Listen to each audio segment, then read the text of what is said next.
What are we doing? We are sailing.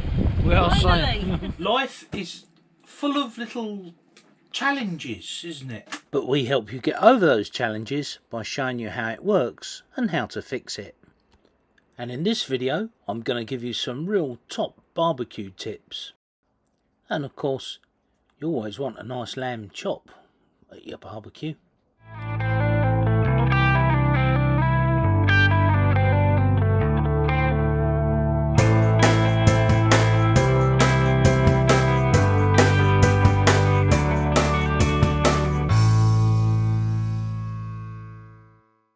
Last time you saw us, we were in Keckover. From Keckover, we moved up between the islands to Cash and then on to Fethiye.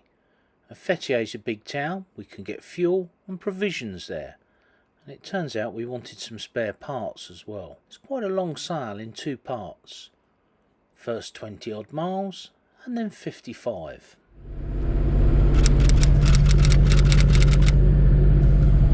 Battery's charged. Kettle's on. 55 miles today. We left at 6 in the pouring rain. We've got our oilies on. Got watermaker going, only on one pump at the moment. I think we've got a damaged diaphragm on one of the pumps, but they're still making 15 litres an hour. I mean, we might as well fill the tanks while we're motoring because the wind is right on our nose. What it's like out there, grey and horrible. That's what it's like out here, grey and horrible. Strange, we just came through those islands behind us. And suddenly the wind's got up. Not predicted. And it's still raining, and that's not predicted. It should have stopped at about 9 o'clock. It's 9:30 now. But we've got the BBC radio on. God knows what they've done to Radio 2. Destroyed it. Weirdos presenting now. What are we doing? We are sailing. We are sailing. Finally. First proper... Well, no, we had one across the bay, didn't we? Well, yeah. But the rain has stopped. The sun has come out. There's some clouds all around the mountains. The wind is 47 degrees apparent. Got the sail out. Both our halyards are a bit loose, so I loosened them off the other day. Forgot to tighten them up. But nay mind, we've got 9.1 of true wind. We're doing 5.5 knots, 49 degrees apparent at the moment. Oh, and we've got first cruise ship of the season. We've got the engine running because we're running the watermaker. I want to try and fill both our tanks before we go into Fethiye, because we might be there a week or so. So we're going to fill the tanks.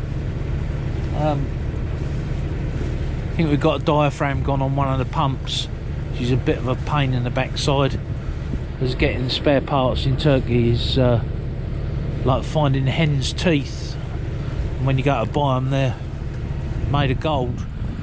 There's a little tiny bit of swell, maybe a foot, but the period's probably 5-6 seconds, so it's hardly noticeable. You see my halyard's a bit loose there. If you look at the front forestay, got a bit of jiggling. I could loosen off the sheet and tighten it, but just enjoying the sail at the moment. Yeah, exactly, don't ruin the moment. When's dinner? Life is full of little challenges, isn't it? So we came, so I said so, didn't I? You did say so. We're coming across the bay the other day, and we had to motor quite a lot.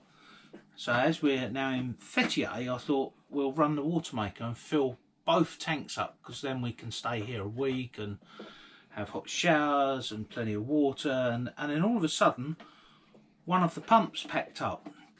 So they're Sureflow pumps, and they are, what are they? 1.5 gallons per minute, 7.5 litres per minute, 150 psi. So there's two of these. They run at a maximum of 12 amps. There's about 10 amps actually that they run at. I thought I'd explain how our watermaker works so that you can understand how it can work on one pump.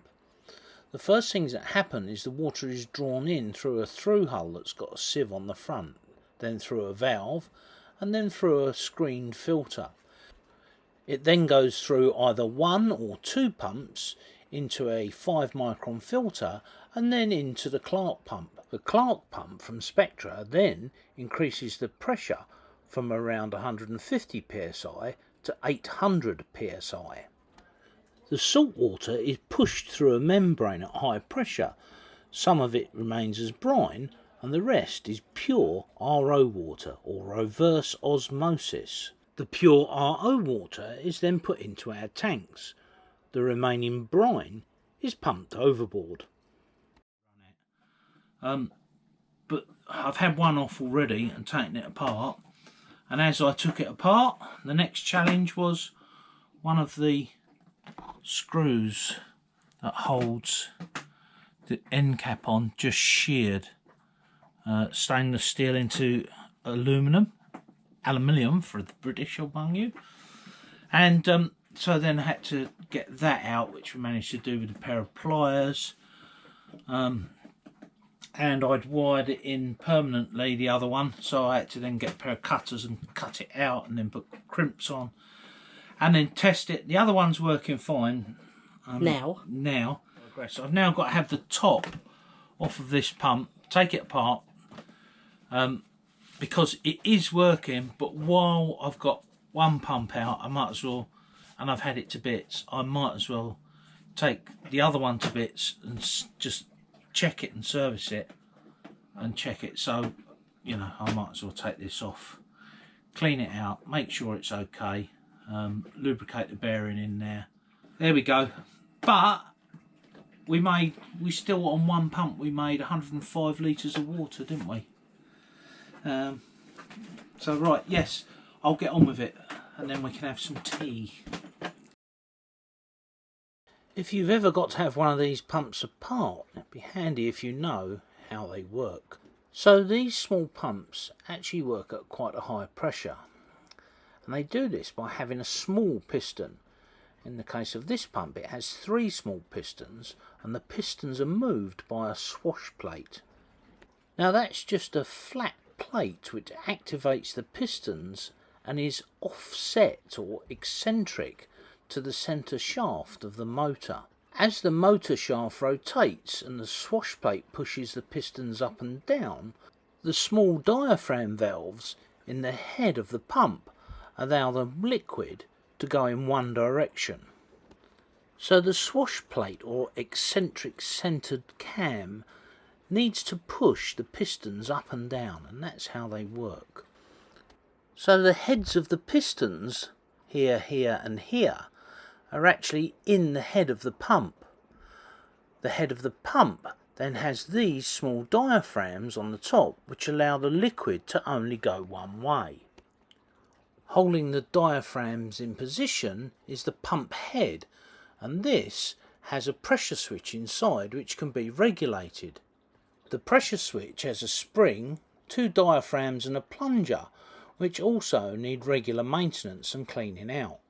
So the good thing about these type of pumps is that they can work at very high pressures and deliver quite good flows. The downside is that those little diaphragms can get stuff in them, and it prevents them from working as valves.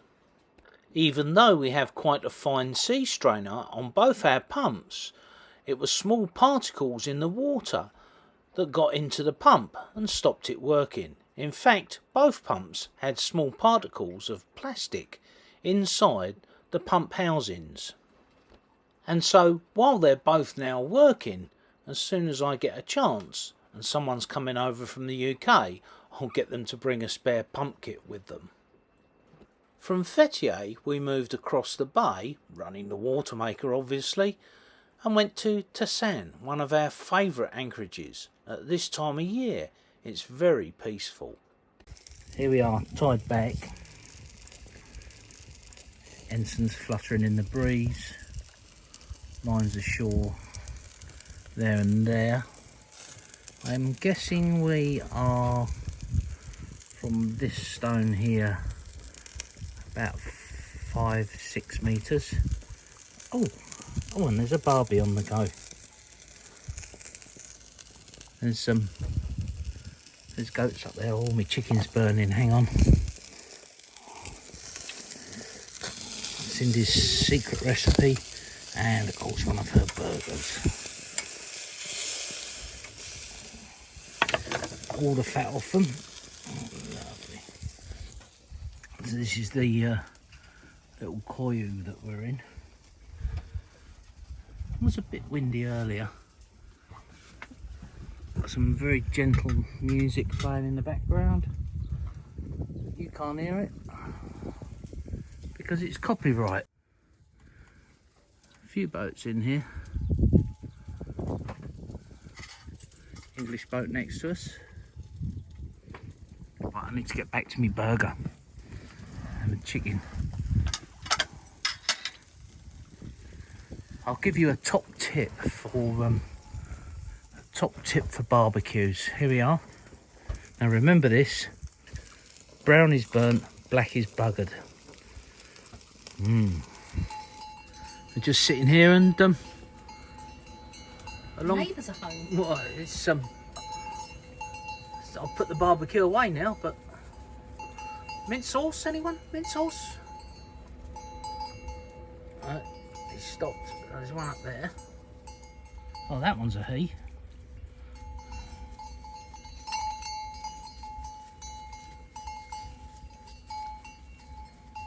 The two of them are he's.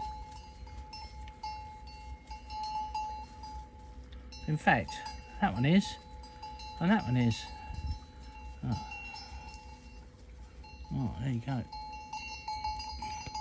Look, mate, this is a private boat. You can't hang around here and eat all my clothes.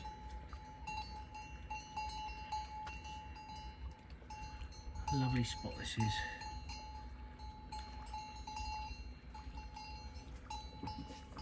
Lovely, lovely spot. The making of these videos is supported by Patreons. In fact, Patreons from all around the world.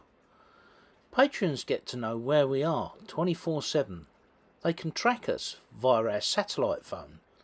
They can see all the places that we've been or stayed. They get lots of details on the passages we've made. And of course, when it comes down to anchorages, we can give them personal information, stuff that you don't find on Navly or in the books. We can give them maps showing them the exact best place to put their anchor down in certain conditions. Patreons also get to ask us technical questions on engines and gearboxes and electrical stuff, and they frequently do. It's like having your own consultant on the end of a phone. With over 45 years of experience in dinghies, powerboats, both monohulls and cats, there's always something we can help you out with. And the cost? Well, a couple of coffees or a beer once a month. It would be great if you could help us to keep making these videos. Pop along to Patreon, SV Impavidus, and join the crew. There's a link in the description or on our website. Next week we're going to be looking at our solar and our upgraded lithium and see how they're performing. We're also going to be taking a look at the Raspberry Pi management system and how that's performed. All of this data is recorded on a website. It's called a Victron VRM, and of course Patreons have access to this as well. So don't forget to like, subscribe, hit that notification bell And of course, pop over to our website, svimpavidus.com, for lots more exciting stuff, and our new shop page. And don't forget, sail safe.